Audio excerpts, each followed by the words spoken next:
নমস্কাৰ, স্বাগতম জনাইছো অন্য এটা ভিডিঅ'ৰ মাজলৈ। কলকাতাৰ বিৰুদ্ধে 8 উইকেটত জয় মুম্বাই ইণ্ডিয়ানছৰ। মাত্ৰ 12.5 অভাৰত 121 ৰান সংগ্ৰহেৰে বৃহৎ জয় মুম্বাই ইণ্ডিয়ানছৰ। আজি যেহেতু ৱাংখেড়েত মুম্বাই আৰু কলকাতা নাইট ৰাইডাৰ্ছৰ মাজত মেচ আছিল, আজি মেচখনত মুম্বাই ইণ্ডিয়ানছে 8 উইকেটত বৃহৎ জয় কৰিবলৈ সক্ষম হয়। যেহেতু মুম্বাই ইণ্ডিয়ানছ আগৰ দুইখন মেচ হাৰিছিল, আজি ৱাংখেড়েত IPL 2025 চনৰ প্ৰথমখন মেচ জিকিবলৈ সক্ষম হয় কলকাতা নাইট ৰাইডাৰ্ছৰ। কলকাতা নাইট ৰাইডাৰ্ছে প্ৰথমে বেটিং কৰি মাত্ৰ 116 ৰান কৰে আৰু তাৰ বিপক্ষে মুম্বাই ইণ্ডিয়ানছে মাত্ৰ 12.5 অভাৰতে নিৰ্ধাৰিত লক্ষ্য স্থানত উপনীত হয় আৰু 43 বল থাকোতেই 8 উইকেটত জয় হয় মুম্বাই ইণ্ডিয়ানছ। আজিৰ মেচখন এনেকুৱা আছিল যে কলকাতা নাইট ৰাইডাৰ্ছে প্ৰথমে বেটিং কৰি 116 ৰান কৰি অল আউট হয় 16.2 অভাৰত। কলকাতা নাইট ৰাইডাৰ্ছে আজি 20 অভাৰো খেলিব নোৱাৰিলে সম্পূৰ্ণকে। আজি মুম্বাই ইণ্ডিয়ানছৰ বোলাৰসকলে বহুত ভাল বলিং পাৰফৰ্মেন্স আগবঢ়ায়, বিশেষকৈ অশ্বিনী কুমাৰ যেহেতু আজি প্ৰথম মেচ মুম্বাই ইণ্ডিয়ানছৰ হৈ ডেবিউট কৰে প্ৰথমখন মেচ আৰু প্ৰথম মেচৰ প্ৰথমটো বলতে উইকেট পাবলৈ সক্ষম হয় অশ্বিনী কুমাৰে। আজিংক্য ৰাহানেৰ উইকেট ল'বলৈ সক্ষম হয় প্ৰথমটো বলতে। অশ্বিনী কুমাৰে 3 অভাৰত 24 ৰান দি 4টা উইকেট ল'বলৈ সক্ষম হয়। প্ৰথম উইকেট হ'ল আজিংক্য ৰাহানে, তাৰ পিছতে ৰিংকু সিং, মনীষ পাণ্ডে, এন্ড্ৰু ৰাছেল 4টাকৈ উইকেট ল'বলৈ সক্ষম হয় আৰু মাত্ৰ 24 ৰান দিয়ে 3 অভাৰত। তাৰ বাবে অশ্বিনী কুমাৰে player of the match award পাবলৈ সক্ষম হয়, যেহেতু আজি ডেবিউট মেচ। তাৰ প্ৰথমখন মেচতো ডেবিউট কৰি বিঘ্নেশ পুথুৰে 3টা উইকেট ল'বলৈ সক্ষম হৈছিল, চমকপ্ৰদ প্ৰদৰ্শন আগবঢ়াইছিল। আজি অশ্বিনী কুমাৰে কলকাতা নাইট ৰাইডাৰ্ছক 4জন বেটছমেন আউট কৰিবলৈ সক্ষম হয়, যেহেতু ড্ৰিম ডেবিউট বুলি ক'ব লাগিব অশ্বিনী কুমাৰৰ বাবে। কলকাতা নাইট ৰাইডাৰ্ছৰ হৈ ৰঘুবংশীয়ে 26 ৰান কৰে আৰু ৰমনদীপে 22, ৰিংকু সিঙে 17 ৰান কৰে আৰু মনীষ পাণ্ডে 19 ৰান কৰে 14টা বলত। আৰু ওপেন কৰিব আহি সুনীল নাৰায়ণে 0, কেপ্টেইন আজিংক্য ৰাহানে 11 ৰান কৰি আউট হয় অশ্বিনী কুমাৰৰ বলত। আৰু কলকাতাই মাত্ৰ 16.2 অভাৰতে অল আউট হয় আৰু 116 ৰান কৰে।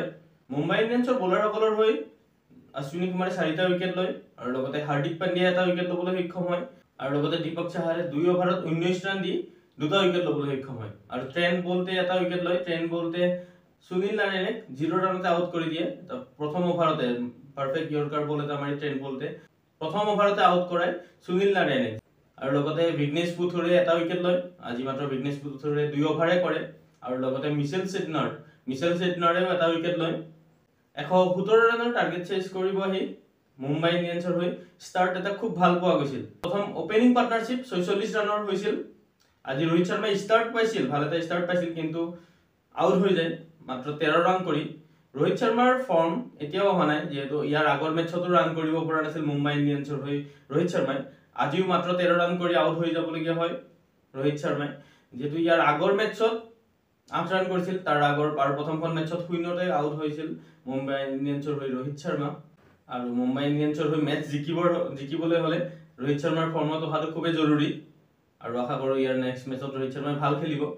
আৰু লগতে ৰায়ান ৰিকলটনে 62 ৰানৰ ইনিংছ খেলে 41টা বলত আৰু ৰায়ান ৰিকলটন ওপেনিং কৰিব আহি একেবাৰে শেষলৈকে মেচখন লৈ যায় আৰু ৰায়ান ৰিকলটন নট আউট থাকে। আৰু ৰায়ান ৰিকলটনে আজি বহুত এটা ভাল ইণ্টেণ্ট দেখুৱাইছিল মুম্বাই ইণ্ডিয়ানছৰ হৈ।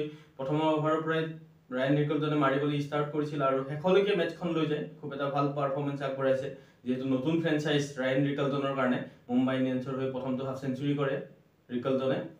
আৰু লগতে মুম্বাই ইণ্ডিয়ানছৰ হৈ উইল জেক্সে 17 ৰান কৰে আৰু শেষত সূৰ্য কুমাৰ যাদৱে বেটিং কৰিব আহে আৰু সূৰ্য কুমাৰে 9 বলত 27 ৰান কৰে আৰু মুম্বাই ইণ্ডিয়ানছক এটা বৃহৎ জয় দিবলৈ সক্ষম হয়।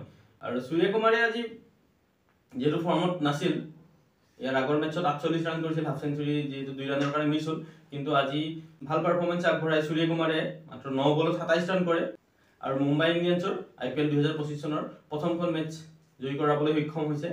আৰু ইয়াৰ লগতে মুম্বাই ইণ্ডিয়ানছ পইণ্টছ টেবুলৰ 6 নম্বৰলৈ যাবলৈ সক্ষম হৈছে। কলকাতা নাইট ৰাইডাৰ্ছ পইণ্টছ টেবুলৰ একেবাৰে শেষত 10 নম্বৰত আছে। ভিডিঅ'টো চাই কেনেকুৱা পালে আপোনালোকে কমেণ্ট কৰি জনাব আৰু যদি ভিডিঅ'টো ভাল লাগিছে লাইক কমেণ্ট কৰি দিব আৰু যদি পেজটোলৈ নতুন আহিছে পেজটো ফলো কৰি দিব নাপাহৰিব। এইদৰে মই ক্ৰিকেটৰ সকলোবিলাক আপডেট দি যাবলৈ চেষ্টা কৰিম। ধন্যবাদ।